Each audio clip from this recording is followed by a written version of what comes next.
Alors bonjour. Bonjour. Bonjour. Bonjour. Bonjour.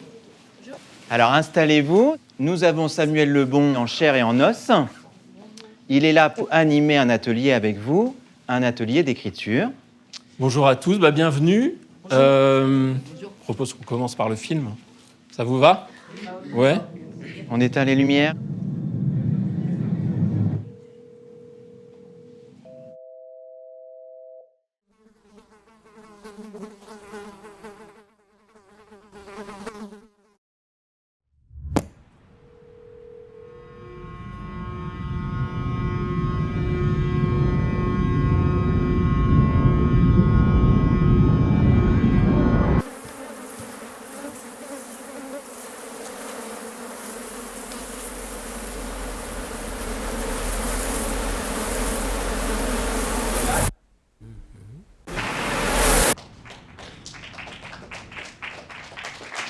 Ça va?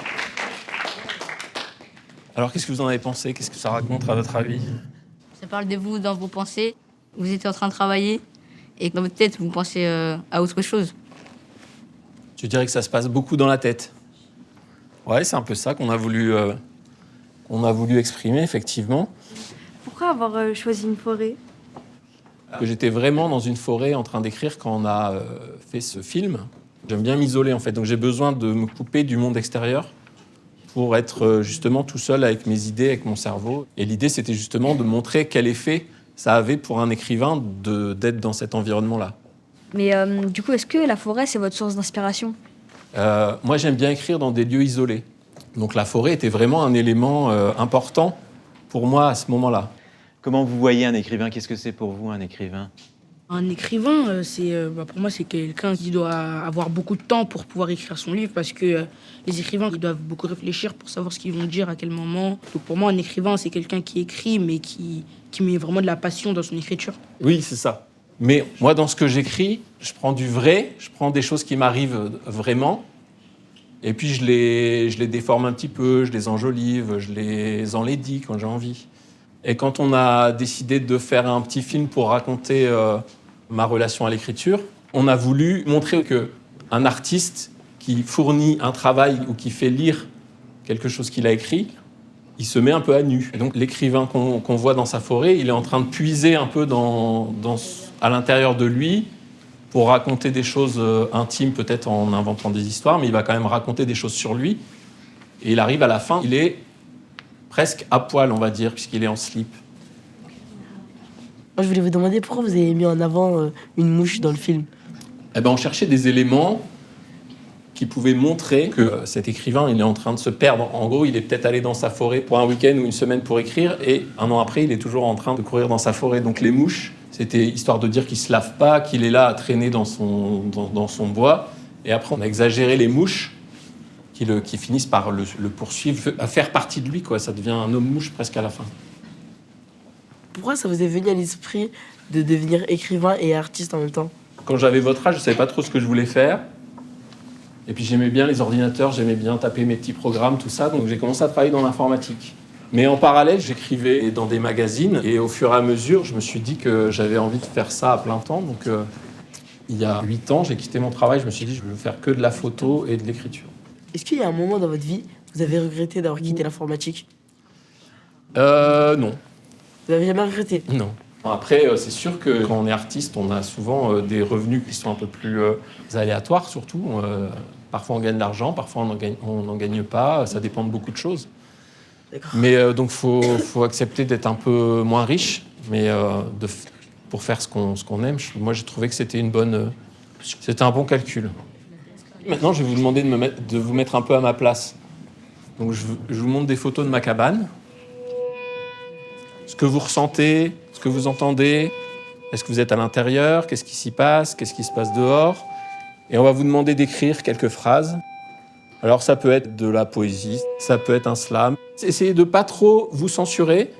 Ça peut être des choses vraies, ça peut être des choses étranges. On a vu tout à l'heure la fiction, vous pouvez inventer des choses.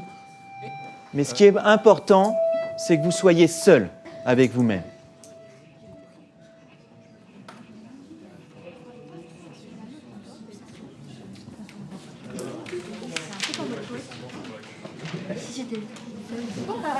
Ça va?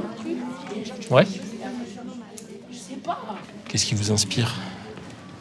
La forêt. La forêt? Les arbres, les bruits? Qu'est-ce qui... Environnement. Je reviens vous voir plus tard. Je vois que ça bosse. Ouais. Je comptais dire que je me sentirais un petit peu seul déjà. Parce que Ouais. c'est vrai qu'être tout seul, c'est pas tout le temps la joie, quoi. Ah, c'est vrai. Moi, la première fois où je suis arrivé là-bas, je me suis dit, mais en fait, je vais être tout seul. Ça va me faire bizarre. Et effectivement, mes premiers jours, c'était un peu angoissant d'être tout seul tout le temps. Parce que si t'entends des bruits, c'est que ça peut pas être Et il y a les personne. bruits. Ouais, il y a les bruits. Bah, tu peux partir là-dessus. C'est vrai, c'est vrai. Merci. Essayez d'être un peu précis et de nous donner des détails, des choses qui vous ressemblent. Ça, c'est vachement bien. J'ai envie de pisser, j'aime beaucoup. Ah bah voilà. Bah non, mais c'est des trucs concrets, quoi. Je me suis servi de cette chaise parce qu'elle m'exprime beaucoup la solitude qu'on a quand on est dans notre cabane tout seul avec notre livre et tout. Chaud. Ouais, non, mais c'est bien, ça. Carrément.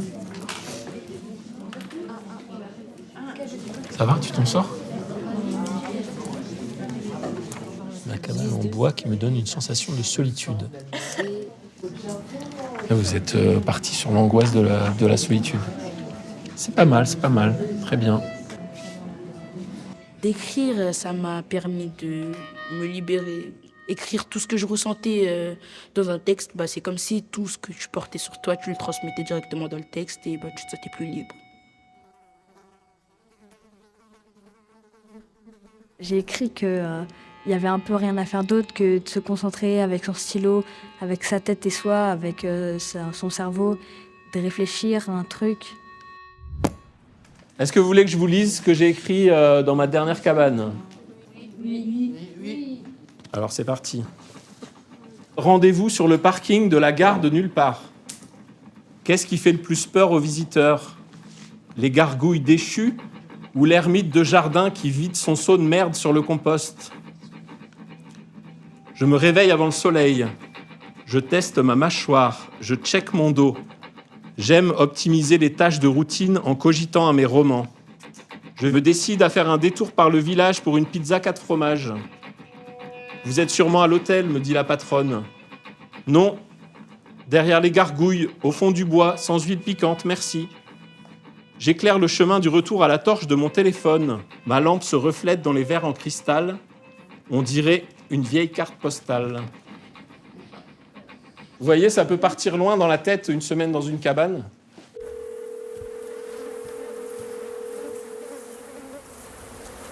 La première fois, je me suis juste dit qu'il était fou, mais je me suis dit qu'en fait, dans sa tête, il y avait plein de choses. Je pensais qu'un écrivain c'était plus sérieux.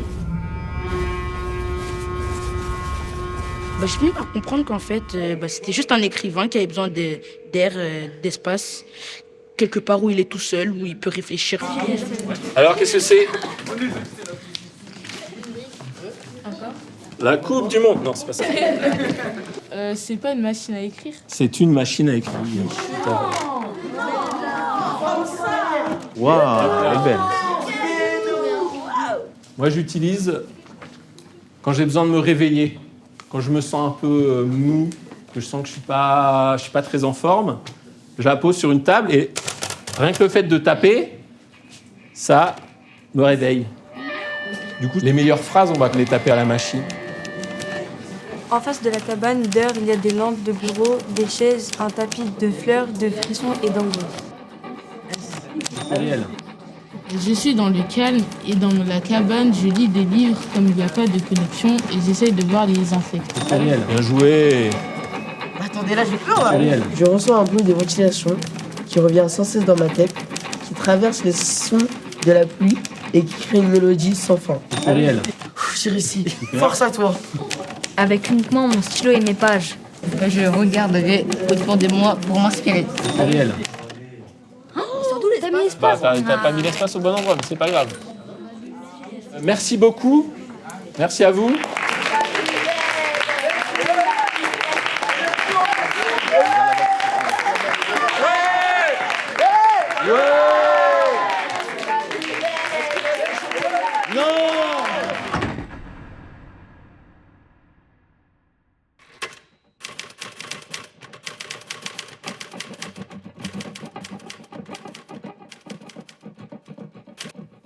chacun est seul avec lui-même dans la forêt.